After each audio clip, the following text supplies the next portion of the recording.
जहां आज हम लेकर आए हैं तुम से तुम तक 23 नवंबर आ today episode. Anu join new job, Arya not propose.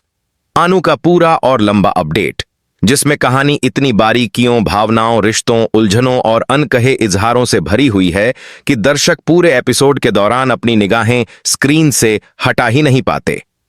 आज का एपिसोड शुरुआत से लेकर आखिर तक आनू और आर्या के बीच के बदलते रिश्ते की परतों को बहुत खूबसूरती से खोलता है। एपिसोड की शुरुआत होती है सुबह की हल्की धूप के साथ, जहां आनू अपने नए नौकरी वाले पहले दिन के लिए तैयार हो रही होती है। उसके चेहरे पर एक अजीब सी घबराहट भी है और एक अनजानी सी खुशी भी, क्योंकि पहली बार उसे लगता है कि वह अपनी जिंदगी का कोई नया अध्याय शुरू कर रही है। ऐसा अध्याय जिसमें शायद उसके सपने पूरे होने का मौका मिले, पर साथ ही उसके दिल में कहीं एक उम्मीद भी है कि आर्या उससे कुछ कहेगा। कोई ऐसा शब्द, कोई ऐसा इजहार जिसे सुनने के लिए उसका दिल कई दिनों से बेचैन है। लेकिन किस्मत हमेशा की तरह आज भी उसके दिल की बात को अधूरा रखती है। आनू अपने दुपट्टे को सही करती हुई जब आईने के सामने खड़ी होती है, तो उसके चेहरे की चमक बता देती है कि आज का दिन उसके लिए कितना महत्वपूर्ण है। और यहीं दूसरी तरफ आर्या अपने कमरे में इधर उधर टहलता हुआ खुद से ही लड़ रहा होता है कि आखिर क्यों वह आनू से वह सब कुछ कह नहीं पा रहा जो उसके दिल में कई दिनों से भरा हुआ है।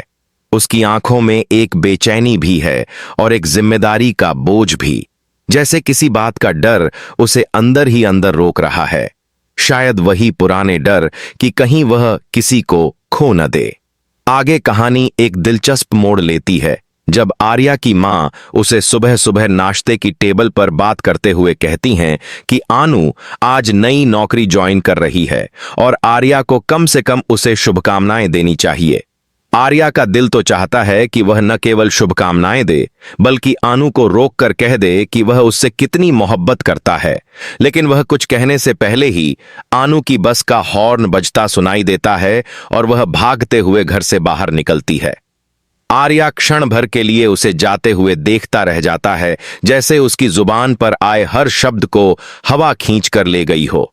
फिर भी उसके दिल में कहीं उम्मीद बची रहती है कि शायद शाम तक कुछ ऐसा हो जाए जिससे वह आखिरकार आनू के सामने अपने दिल की बात रख दे। दूसरी तरफ आनू नए ऑफिस पहुंचती है और वहां के माहौल, लोगों और जिम्मेदारियों को देखकर भावुक भी होती है और खुश भी।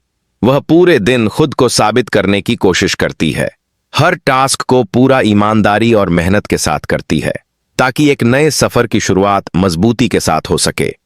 उसके नए बॉस उसकी बातों, व्यवहार और समर्पण को देखते हुए उसे तुरंत एक छोटे प्रोजेक्ट की भी जिम्मेदारी सौंप देते हैं, जिससे आनू का आत्मविश्वास एक नए स्तर पर पहुंच जाता है। पर कहानी की असली धड़कन तब चलती है जब शाम ढलती है और आर्या पूरे दिन आनू को याद करता हुआ उसके ऑफिस के बाहर खड़ा मिलता है। लेकिन जैसे ही आनू बाहर आती है, आर्या के दिल में उठते शब्द उसकी जुबान तक आते ही रुक जाते हैं। आनू अपने दिन का हाल बताती है, अपनी खुशियां साझा करती है, अपनी आंखों में अपने सपनों की चमक दिखाती है, और आर्या बस उसे देखता रहता है, जैसे वह उसके हर भाव, हर मुस्कुराहट, हर उम्मीद को अपने दिल में समेट लेना चाहता हो। लेकिन जब आनू उससे पूछती है कि वह कुछ कहना चाहता था क्या, आर्या बस हल्की सी मुस्कान देकर कह देता है, नहीं, बस ऐसे ही लेने आ गया। आनू कुछ पल के लिए उसे देखती है, जैसे उसे यकीन न हो कि आर्या कुछ भी नहीं बोल रहा, जबकि उसका दिल जानता है कि आर्या के भीतर कुछ बहुत गहरा चल रहा है। दोनों कार में बैठकर घर वापस जाते हैं, लेकिन रास्ते भर उनके बीच एक अनकहा सन्नाटा चलता रहता है। सड़कों की लाइटें कार की खिड़कियों से गुजरती हुई उनके चेहरों पर पड़ती हैं, और जैसे हर रोशनी आर्या के दिल पर लिखे उन शब्दों को उजागर करने की कोशिश कर रही हो जिन्हें वह बोलते बोलते भी नहीं बोल पाता। घर पहुंचने के बाद आनू थकी हुई अपने कमरे में चली जाती है, पर रात को वह सो नहीं पाती। उसे हर बार आर्या का चेहरा याद आता है, उसकी वह अधूरी सी मुस्कान, उसकी आंखों में छिपा दर्द और उसकी चुप्पी। उसे लगता है कि आर्या कुछ कहना चाहता है, लेकिन वह खुद ही खुद को रोक लेता है।